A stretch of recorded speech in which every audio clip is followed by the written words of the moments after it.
प्राणायाम संबंधी अमेरिकन खोज। प्राणायाम से स्वास्थ्य का कितना घना संबंध है, इसका महत्व हम भारतवासी आज भूल गए हैं। हमारे पूर्वजों ने शारीरिक और मानसिक उन्नति के लिए प्राणायाम को अत्यंत ही महत्वपूर्ण बताया है। यूरोपीय विद्वानों का ध्यान भी इसी ओर आकर्षित हुआ और वे लोग जितनी अधिक दिलचस्पी इस ओर ले रहे हैं, उतनी ही नई नई बातें उन्हें मालूम होती जाती है। पिछली लड़ाई में जब अमेरिका युद्ध में सम्मिलित हुआ तो सेना के लिए भर्ती की जाने लगी, लेकिन जो नौजवान फौज में भर्ती होने के लिए आते थे, उनमें से 40% डॉक्टरी जांच में शारीरिक कमजोरी के कारण अस्वीकृत होने लगे। यह खबर जब अखबारों में छपी तो सारे अमेरिका में तहलका मच गया। सैनिकों की इतनी अधिक आवश्यकता और नौजवानों के स्वास्थ्य का यह हाल, बात वास्तव में चिंता करने की और घबराने की थी।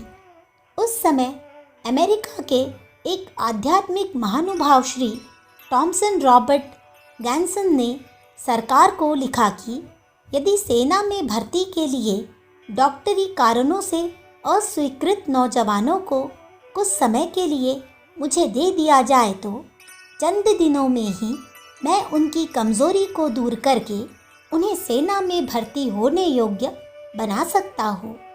सरकार के उच्च अधिकारियों ने श्री गैंसन से भेंट की और उन्हें कमज़ोर नौजवानों को बलवान बनाने के लिए काम करने की स्वीकृति दे दी। श्री टॉमसन रॉबर्ट गैंसन ने ओहिमा स्ट्रीट पर एक स्कूल खोला, जिसमें प्राणायाम द्वारा स्वास्थ्य सुधारने की शिक्षा दी जाने लगी। वह शिक्षा ऐसी उपयोगी और जादू के समान चमत्कार पूर्ण साबित हुई कि एक ही मास में दिल, दिमाग, गुर्दे और जिगर में पहले की अपेक्षा बहुत कुछ सुधार हो गया, और जिन्हें एक महीने पहले अस्वीकृत कर दिया गया था, वे डॉक्टरी जांच द्वारा धड़ाधड़ स्वीकृत होने लगे। इतनी जल्दी, इतने आश्चर्य ढंग से इतना अधिक लाभ होते देखकर लोगों को दंग रह जाना पड़ा।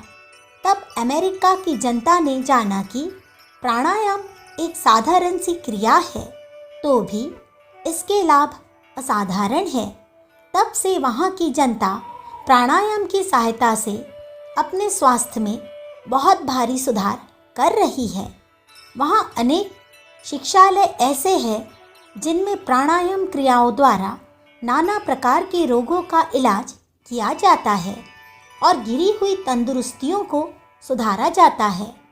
रॉबर्ट जैनसन इस बात पर बड़ा जोर देते हैं कि सांस लंबी और गहरी होनी चाहिए, क्योंकि पूरी सांस लेने से शरीर को उचित मात्रा में प्राणप्रद वायु यानी ऑक्सीजन प्राप्त होती है, जिसके प्रभाव से मुर्दों और सुस्त अंगों में फिर से चैतन्यता आ जाती है और संचार ठीक ठीक रीति से होकर शरीर में सजीवता भर देता है।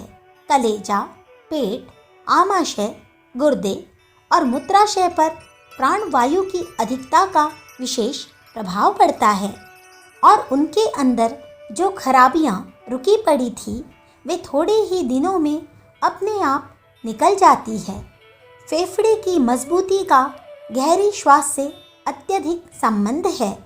गहरी, पूरी और लंबी सांस लेने का कुछ ही दिन अभ्यास किया जाए तो सीने की चौड़ाई और मजबूती में ज़रूर फर्क पड़ता है। प्राणायाम के अभ्यास से लोग सीने पर कई मन भारी पत्थरों को रखकर तुड़वा लेते हैं और छाती पर हाथी खड़ा कर लेते हैं। वैज्ञानिक जगत में प्राणायाम के संबंध में अनेक प्रकार के अन्वेषण हो रहे हैं। यूरोप और अमेरिका के डॉक्टर अपनी चिकित्सा में प्राणायाम को महत्वपूर्ण स्थान दे रहे हैं। कई स्थानों पर सुविज्ञ डॉक्टर ने केवल प्राणायाम द्वारा समस्त रोगों को अच्छा करने के लिए चिकित्सालय स्थापित किए हैं। जिन बातों को डॉक्टर लोग अब जानते हैं, उन बातों को हमारे पूर्वजों ने बहुत पहले जान लिया था और स्वास्थ्य के लिए प्राणायाम को आवश्यक बताया था, परंतु हम लोग दवाइयों द्वारा प्राचीन संपत्ति का निरादर करने में लगे हुए हैं। काश हम लोगों ने प्राणायाम का महत्व समझा होता तो हम लोग के स्वास्थ्य कैसे सुंदर होते। अखंड ज्योति, नवंबर सन 1944, पृष्ठ संख्या 9। विचार क्रांति दूत यूट्यूब चैनल को सब्सक्राइब करें एवं अगले वीडियोस प्राप्त करने के लिए बेल आइकन दबाएं। धन्यवाद।